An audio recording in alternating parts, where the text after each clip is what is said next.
Welcome back to Horn Takes, your Texas football and baseball talk destination. I am Sean Redfern. It's Tuesday. We're on a short week this week, so we're almost halfway there. We roll out on Thursday. Today we'll do the deep dive on the Oklahoma Sooners. And then we'll do Trace Texas Thoughts Red River Shootout Edition. Check us out on Twitter, TikTok, and YouTube at Horn Takes.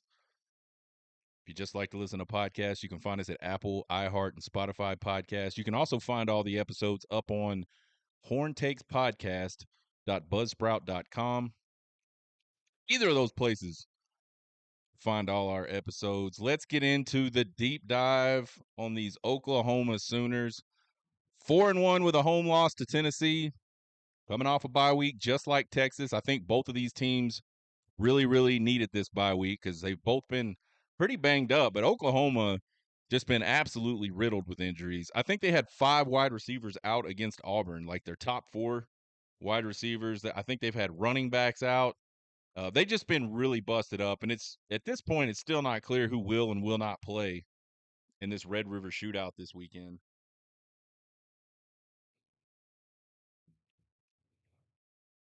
Really struggled offensively so far in 2024.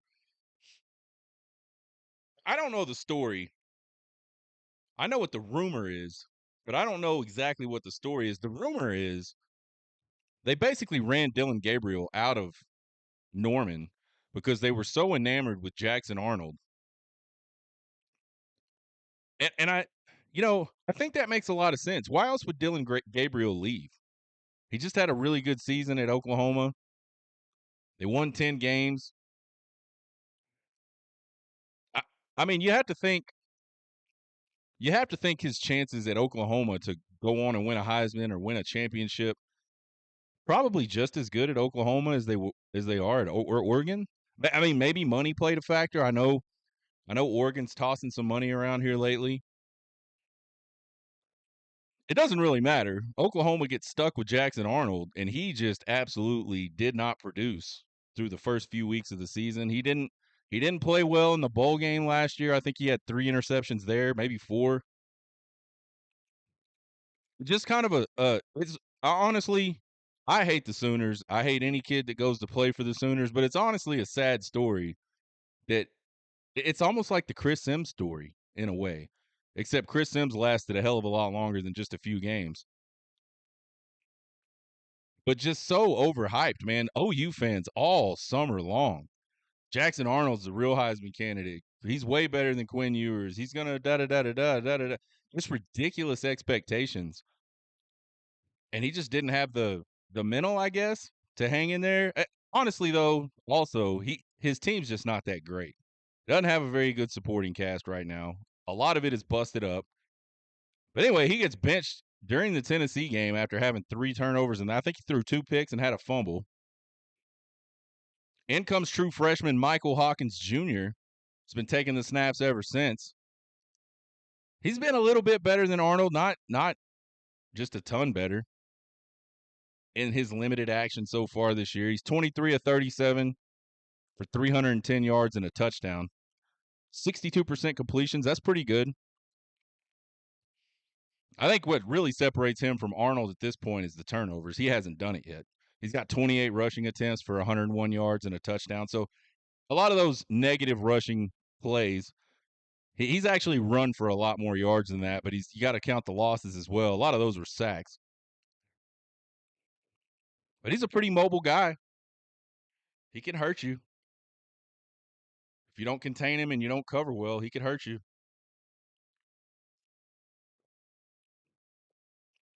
Passing offense on the season, they are 85 of 140, 61% for 846 yards, 8 touchdowns, and 3 interceptions. There's not a lot of difference between a lot of the wide receivers from a production standpoint, with the exception of Deion Burks. He's kind of their head guy, I would say. And he's been hurt. A lot of them have been hurt. They're ranked 118th in the country in passing offense with 169 yards per game. And man, that is rough. Rushing offense, They got 643 yards on the season, 3.7 yards per carry. Not great. Today, they're led in carries by a kid named Javonte Barnes. He's got 57 for 199 yards and 2 touchdowns. They rank 100th in the land with 128 yards per game on the ground. So, two major offensive categories right off the bat, and they're 100th or worse. Total offense ranks 121st with just shy of 298 yards per game. Ranks 69th in scoring offense with 28 points per game. I think the disparity there is the turnovers they get. They've given up 14 sacks, which is tied for 110th in college football. They almost give up 3 sacks a game so far in 2024. 5 turnovers, not too bad. 3 interceptions, 2 fumbles. They're tied for 33rd in turnovers lost. So they're playing that part right. 18 to 68 on third down. This is bad. 26% on third down. They rank 129th out of 130 teams, 133 teams. And I saw CJ Vogel did a tweet. Someone called him out. He was talking about the defense, and someone kind of called him out and said, "Can we do this ever since Hawkins has become the quarterback?" And he said, "Yeah, let's look at it. They're worse. They're 132nd out of 133 teams since Hawkins became the quarterback." So a lot of spots, Oklahoma offensively just really, really bad. They're 18 of 19 in the red zone with 13 touchdowns, which is pretty good. They're tied for 20th. 13 of 14 on PATs, 8 of 9 for field goals, so pretty decent there. They do have a good defense, I think. I think they have a good defense. It's not I don't think you look at it and say it's elite. It's elite in one area, and we'll talk about that in a minute. Passing defense, they've allowed 1,093 yards on 85 completions in 139 attempts. That's 61%. That's pretty good. In today's football, 61%, that's pretty good. 7 touchdowns they've given up through the year. They're ranked 75th in passing defense. They give up 218 yards per game. Rushing defense, they're really good here. 528 yards rushing on 200 attempts.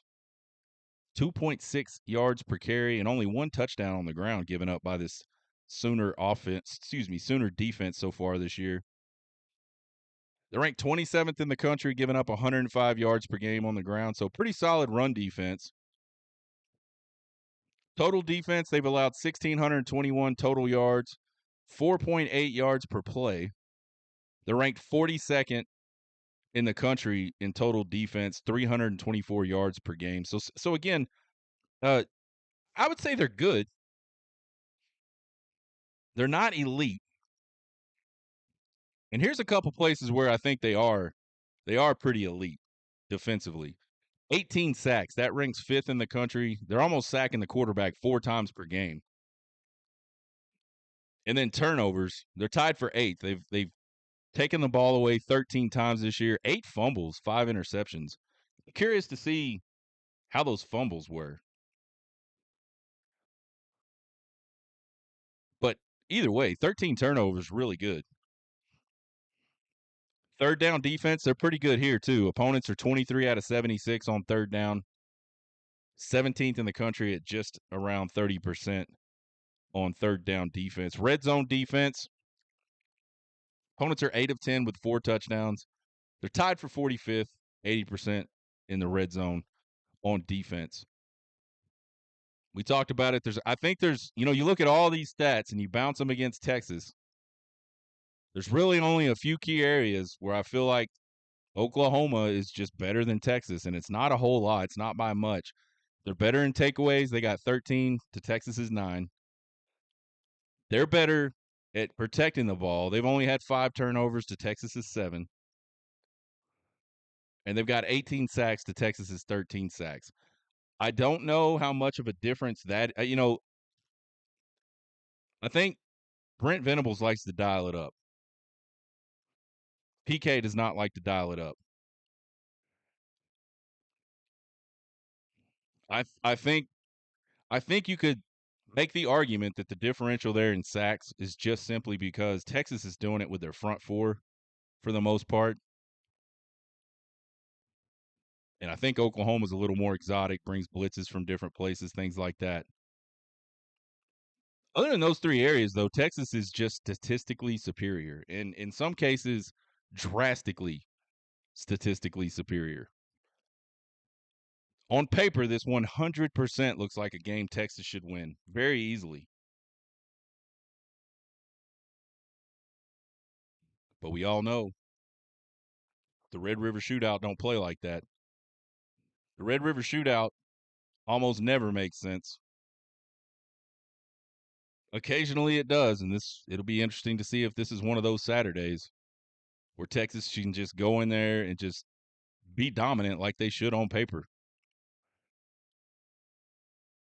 So there's your deep dive on the Oklahoma Sooners. We'll be back on Friday. We'll do 4 keys and a prediction. And we're going to be doing that show from Dallas. I so wanted to do that show from inside the fairgrounds, but I was looking at all their media rules, and they got some dumbass rules. Can't bring a bag in. Can't can't have a laptop. Like, I was literally just going to kind of set up there and kind of in the area where Big Tex is and just rattle off a show real quick, but can't do it. So I'll shoot it from the hotel room before we go to the fair. Won't be as cool, but maybe one day I'll be big time and I can get like real media credentials and I can do whatever the hell I want. That'd be kind of cool. Trace Texas Topics Red River Shootout Edition. Man, I know I've said it a bunch of times. I absolutely love this game. I have always loved this game. Going to this game has just been, I think, some of the best moments in my live college football watching life are from this game. Some of them are good, some of them are bad. I think the better way to say it is most impactful live watching moments have come from this Red River Shootout. My favorite things about this game, just the uniqueness of it. The neutral site. Not a lot of rivalry games are played on a neutral site. I think it's less than 5. That neutral site just happens to be smack dab in the middle of the state fairgrounds while the state fair of Texas is going on. They talk about everything being bigger and better in Texas. The state fair of Texas is a pretty big deal, and they sure are putting on a spectacle having this game there every single year. I don't know whose idea that was back in the day, but somebody at some point picked up the phone and said, or the like sent out a raven or something. Like, I don't know what the mode of communication was back then, but somebody said, "Hey man, let's do this game at the Cotton Bowl in Dallas. We'll do it during the state fair. We'll split the stadium, not home side, visitor side. We'll do it right down the damn 50. And we'll do that shit every single year. And we'll call it the Red River Shootout." That's what happened at some point back in the day. That person, absolute genius, in my opinion. It is absolutely the most underrated rivalry, as good as it is, and I think it's the best rivalry in college football. But it is so underrated, and people just don't even get it. I saw some jackass Gator fan today on Twitter. He posted a picture of the outdoor cocktail party where you can clearly see there's a split on the home side and the visitor side in terms of color. This isn't the only game that feels like a road game and a home game at the same time. Like, he's either trolling or he's just incredibly stupid.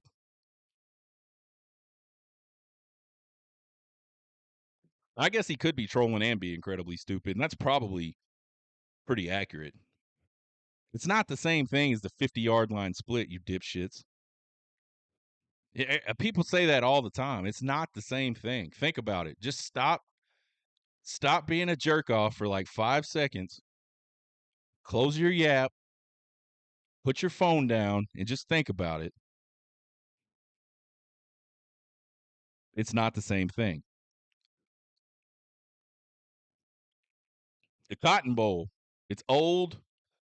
I like old, man. The two best stadiums in college or in professional baseball: Wrigley Field, Fenway Park. Period. I don't want to hear. I don't want to. There's no other discussion. There is absolutely so much history in the Cotton Bowl. I mean, the Dallas Cowboys played there. I think the Dallas Texans played there. You've had national championships crowned multiple times in the Cotton Bowl. All of the Red River shootouts, just like Heisman Trophy winners out the ass, Doak Walker Award winners out the ass, played up in that place. Just a really, really historic for not having a home team in college football. And I think at some point SMU played there for a while, or they played some of their home games there for a while, and that's it. There sure as hell have been a lot of outstanding, historical, legendary type football players that have played in the Cotton Bowl. I was one of them, just so y'all know. Holds 92,000 plus, and aside from the pillars that hold up the upper decks, there really isn't a bad seat in the house, man. Everything is right on top of the field, which I think adds to the atmosphere even more. It's the loudest 92,000 people you're ever gonna. Man, I used to before I ever went to my first Red River shootout, I had no idea. And back then, they didn't have the upper decks in the end zones. There was an upper deck on each side that maybe stretched from like the 30 to the 30 or something like that. It wasn't. I'll have to look. I have to pay attention to that when we go down there. But they did not have. It wasn't completely bowled in. So maybe I think they expanded it from like 66,000 up to the 92,000 with the complete bowl of the upper decks. So back then, let's say it was 66,000. Man, that 66,000 was louder than I've ever heard at any football stadium ever with 100,000. You just it ain't the same thing, man. I'm telling y'all. I've said that 50 times this week. I'm telling y'all. It's not the same. Get your ass to the Red River shootout. The tunnel, man. I've dressed in those locker rooms. I've walked down that tunnel. I've made the final walk up that tunnel after a loss, a very finite, very career ending, almost career ending, very high school career ending loss. So for me, that tunnel has a lot of special meaning. I feel like a part of the place, man. I feel like a part of the history of the Cotton Bowl. And I'm a history dude. And so to me, like an incredible sort of experience that I got to have. And so every time I go back there, and I just think about that. I watch the teams come out of the tunnel and I go, man, I did that. Not in that exact way. Certainly not in front of 92,000 people, but I got to do that. I think finally just the experiment or experience of the whole thing, like the whole day, the whole weekend. It's just it's unlike anything else you could do anywhere else, man. It's like you get up early, you storm the beaches of the fairgrounds on game day when the gates open. Like everybody's sitting there waiting for the gates to open. Boom, everybody's out. Smell all the food, see all the sights going on inside the fairgrounds. There's just tons of shit to look at. Battling the masses to try to grab a Fletcher's corn dog and a beer for your pregame meal. Pouring into the stadium through these tiny little corridors to get into the stadium. It's like a nightmare, but it's awesome at the same time. And then pouring out of that stadium, victorious or wondering like what the hell happened. If you're victorious, man, the feeling you got is you're walking around the fairgrounds afterwards and you just see those poor Sooners in their ugly ass crimson. There ain't no better feeling. There ain't no feeling like it. poured out of a lot of stadiums after victories. I can't say that I felt one as unique as that one. Opposite is true. I poured out of a lot of Texas football games as a loser. They don't quit. They don't hit quite as bad as they hit coming out of the Cotton Bowl after the Red River Shootout. So just a really unique experience with a lot of cool history. Again, man, I know I've said it 1,000 times. I'll keep saying it. Get there if you can get there, man. If you're a Texas fan and you don't go to this game at least one time, man, I couldn't do it. I mean, I'd have to have some very interesting circumstances to keep me from trying to go to this one time at least. And we all got that. Everybody's got something going on. I get that. I'm not trying to make people feel bad that can't make it. But if you have a way to make it and you can make it, man, you absolutely should go. It is such a good time. If you do go, let me know, man. We'll meet up. I'll buy you a wax cup beer. We'll eat a corn dog, eat a fried Snicker, shoot the shit. Good times. Race topic number 2. Why has Texas struggled so much in this game over the last 25 years? So we said it the other day. In the last 25 meetings, Texas has won 8 of those games. So that means they are 8-17 in the last 25 games. And you got to step back and just wonder to yourself, like, why? And I think there's no really good answer. It's a very complicated topic. If you really think about it and you want to try to get an answer to this, it's complicated. You've had a lot of different coaches for both these teams during that time period. And I think without like writing a War and Peace link type novel and spending the next 14 hours talking about it, I think you just kind of got to stick to some generalities and maybe try to provide like some important context as to why you think that.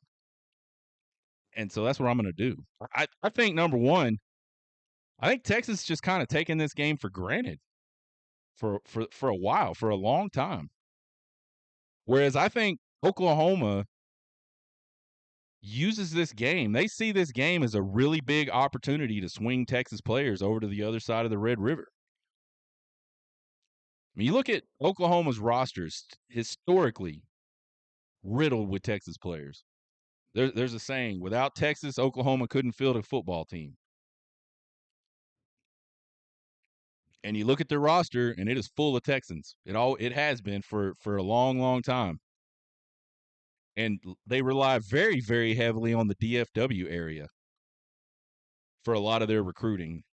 23 of the 127 players on their roster this year are from the DFW area. That's almost 20%.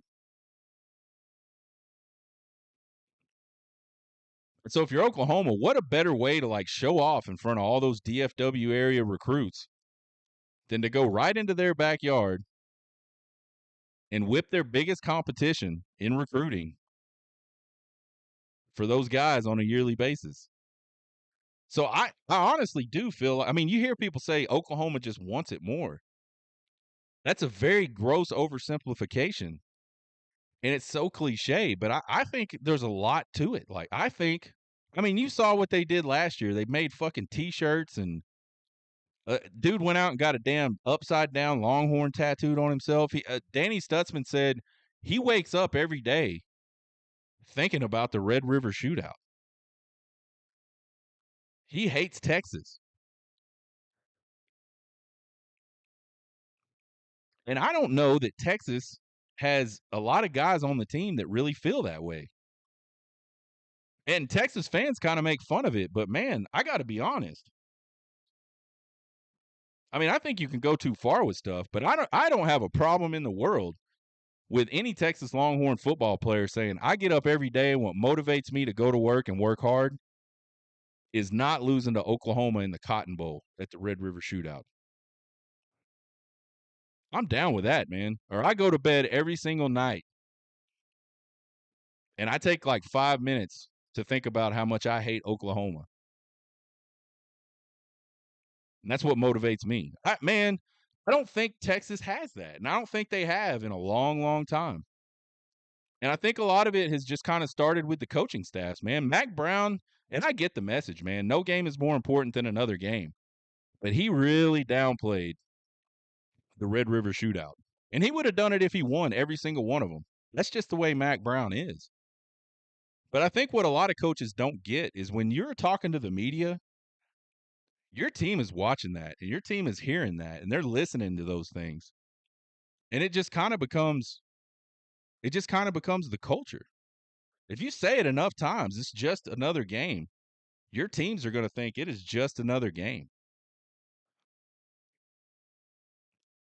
And I get there's bigger fish to fry. I'm not saying you should focus your world, and I don't think Oklahoma has, by the way. I'm not trying to say that. You shouldn't focus your world on one single game and like sort of base your success off of that. But I think you should do everything you can do to get ready for that one single game. And I think Oklahoma has done a much better job of that over the last quarter century than Texas has. I, I think I think Oklahoma, since Bob Stoops got there, has been absolutely out for blood. Bob Stoops was like the perfect coach for Oklahoma to get when you start thinking Red River shootout.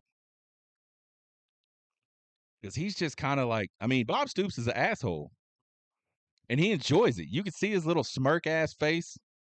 He'd be kicking the shit out of Mac Brown and you could just see it. He's just loving it, loving every second of it.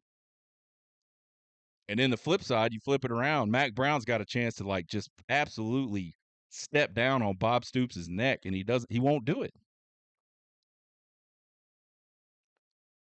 Dude, you hang 60 points on me a couple times, and every chance I get, I'm trying to get to 100. You just up the bar for me. And I don't believe in that, like, oh, that's not sportsmanlike. It's a damn sport, and the object of the sport is to score and to keep the other guys from scoring. If they can't, that's their problem. I have no problem with the way Bob Stoops used to run that shit up on people.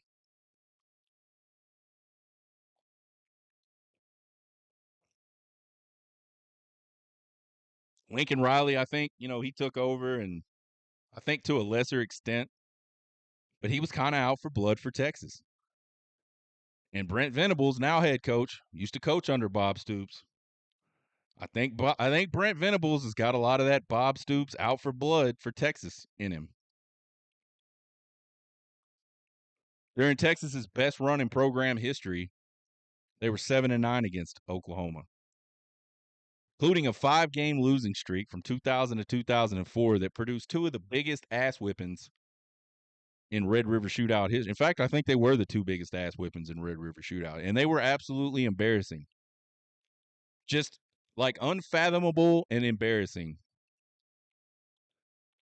Mac Brown, as good as he was and as good as Texas was while he was there, he could not get over the mental hump of the Red River Shootout.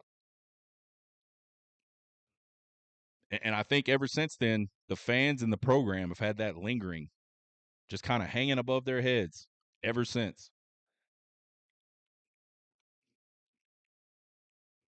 Get down to something more practical, like Texas hasn't done a lot of the little things you got to do to win football games very well. They haven't protected the ball. They haven't protected the quarterback. They haven't limited big plays. They haven't been able to stop the run in those 25 years. Ultimately, at the end of the day, it's not, you got to go execute. You can hate people and you can want to have like their heads on a platter and you can all that shit. You can hate them more than they hate you. But if you don't execute, then it doesn't matter. And even if the level of effort for Texas was the same as it is for OU, they have not executed very well over the last 25 years in this rivalry. I think the other thing, this is out of Texas's control. Oklahoma's just been a really good program over the last 25 years. They won a national championship. They played in another one. They won 14 Big 12 titles, and they went to the college football playoff 4 times in the last 25 years. That's a pretty damn good resume. At one point, they won like 5 or 6 Big 12 titles in a row.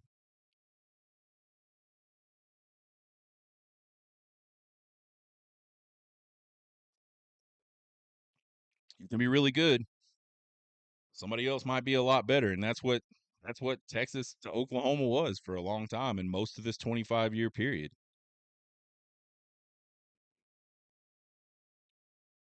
And finally, what does a win in this game mean for Texas? Well, first of all, it means 2-0 in the SEC. It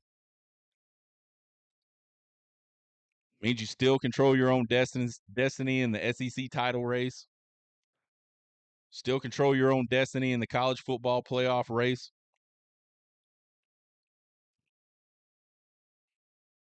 Those things aside, I think this is a really, really important Red River shootout. I think it's a pivotal game for the Battle of the Red River. Sark's a year ahead of Venables in his program rebuild. They won the Big 12 last year, made a college football playoff. I think you could argue as a whole, Sark has been more successful to this point in his rebuild, but he's had that extra year. And Venables has kind of had some early momentum with a win over Texas and a 10-win season last year that Sark didn't have. Sark didn't have a 10-win season until his third year.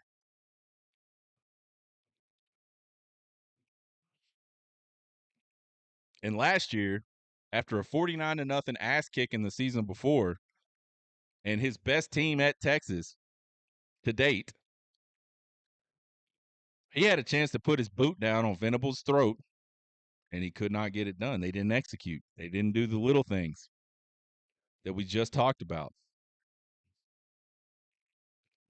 You win this one on Saturday, you go 2-1 head-to-head over Venables. You even up your record against Oklahoma. And I think that's a good start for Texas to really take back this Red River shootout.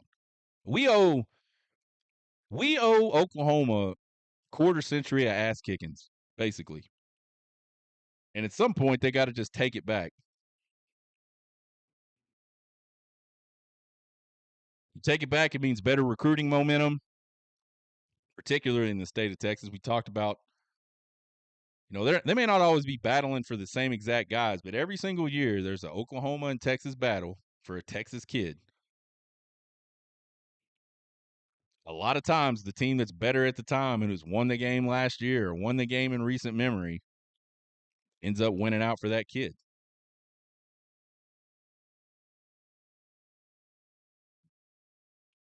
Do it 5, 6 times in a row. It's really tough for a kid to jump across the border and go to Oklahoma. Win on Saturday, you get a chance to start a winning streak. Build on a winning streak. If you lose, though, you build on your already one-game losing streak to Oklahoma.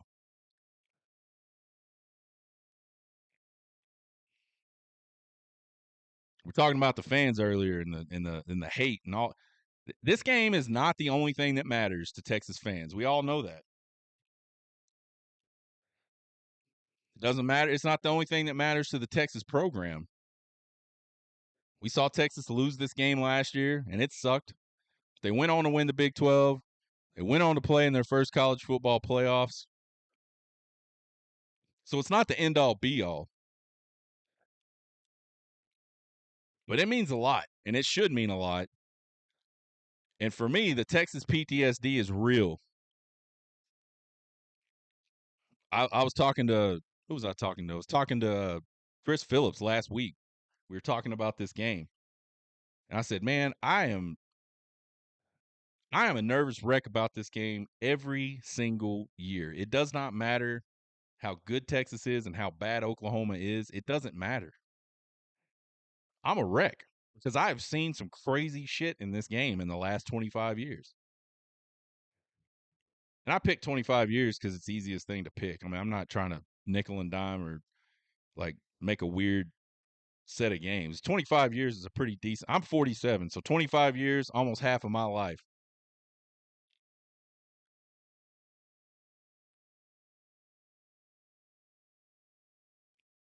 Win on Saturday, man. A lot of that PTSD gets to go away for a year, at least 1 year. You win on Saturday, and at least for Saturday, nobody cares about the last 25 years. You can start your own 25 years. I think Texas needs to care a little more about this game. I really do. I love Steve Sarkisian's culture. I love I love how he says we're focused on ourselves, and I truly do believe they do that. They are focused on themselves. But man, I think you got to circle this one and say, not during the season, but like to me, this is like the season's over. Let's circle that OU game. And let's get back to, just think about it, man. In Mac Brown's tenure, if they would have put some emphasis on the OU game and not pretended it was just another game, think of how many championships they could have won. They literally didn't play for and win multiple Big 12 championships because they could not beat Oklahoma.